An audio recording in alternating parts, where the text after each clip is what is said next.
You know that quiet moment just before the world changes? It's just a cursor blinking on a dark screen. A thought that you translate into a few characters. A decision is made, and then you press return. So what really happens in that tiny space after the command is entered, but before the result appears? In that little gap, an entire system unfolds. And in the case of the Python tool UV, well, that gap is just vanishingly small. You look at the benchmarks, and they claim a performance improvement of 10 to 100 times over the tools that came before it.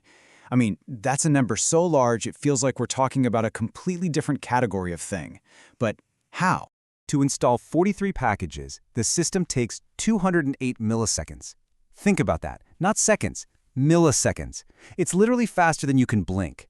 It's a speed that feels less like a computer is thinking and more like reality just shifted. Because really, why does this matter? I mean, it's not just about being impatient, right? The cost of waiting isn't just time. It's about your focus. It's that broken flow state for a developer trying to solve a problem.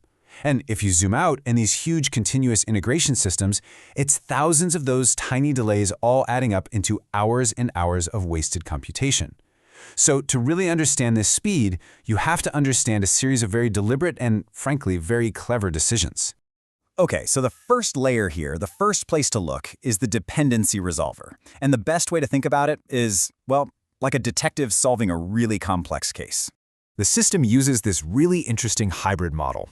On one thread, you have a single methodical solver, our detective, working through the logic of the dependency puzzle, just one step at a time.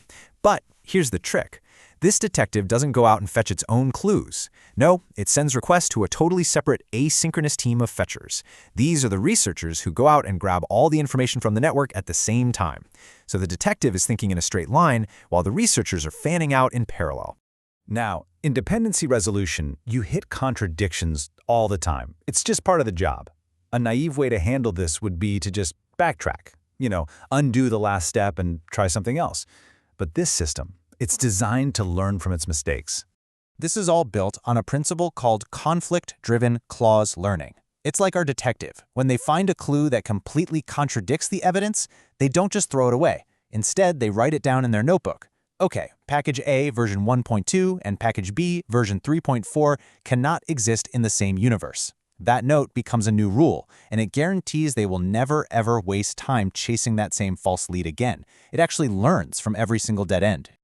So that's the first big piece of the puzzle. But the second piece isn't about resolving dependencies, it's about what happens next. The actual act of installation has been completely reimagined. Traditionally, installing software just means copying. You're taking files from some global cache and then duplicating them into your project's local environment. It's a physical, brute force process, and it takes time. It takes up disk space. But UV, it rarely copies anything. Instead, it uses something called hard links. So think of it this way. It doesn't photocopy the book from the central library. It just creates a new card in the local card catalog that points back to the original book. And that operation is nearly instantaneous. It's just a tiny change to the file system's metadata, not a massive transfer of actual data. But of course, this radical efficiency isn't magic. It relies on a very pragmatic, high-leverage bet. It makes an assumption about the world that isn't technically guaranteed to be true, but in practice, it almost always is. So let's take a package like NumPy. A single version of NumPy might have, get this, 73 different binary wheel files. There's one for each combination of operating system, computer architecture, and Python version. A naive resolver would have to check the dependencies for every single one. UV, however, makes a bet. It assumes that the metadata, that crucial list of dependencies, is identical across all 73 of those files. It's a bet that the Python packaging ecosystem is, by and large, a consistent place. And the payoff for this bet is just enormous. It collapses what could be 73 separate network requests all the way down to just one. It's a simple heuristic that transforms a massive I/O problem into a totally trivial one. Now, the easy answer for UV speed, the one you hear all the time, is to just say, oh, it's written in Rust. And while that's true, it's really not the whole story. The language enables the design, it isn't the design itself. What Rust's compiler does is it guarantees that our detective and that whole team of researchers can share information without accidentally corrupting it. This safety, which happens at compile time, is what makes this complex, concurrent architecture possible to build reliably in the first place.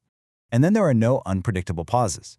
In a system where performance is measured in milliseconds, you just can't have a garbage collector freezing everything to clean up memory. Rust's deterministic memory management means the timing is reliable, always. And when OOV is creating those hard links we talked about, the code is talking directly to the operating system. There's no interpreter in the middle adding overhead. Thousands of these little efficiencies, from memory to system calls, they all accumulate into the significant, measurable gain. And in the end, after all of that, there is one final, quiet metaphor. You can find it in the very structure of UV's own source code. It's a collection of modules, all organized as what's called a directed, acyclic graph, a structure where information has a clear direction and can never, ever loop back on itself. There are no circular dependencies.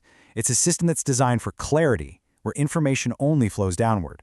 And that external result, the speed, the precision, it's really just a direct reflection of this internal discipline. It's a system that works quickly because it was built clearly.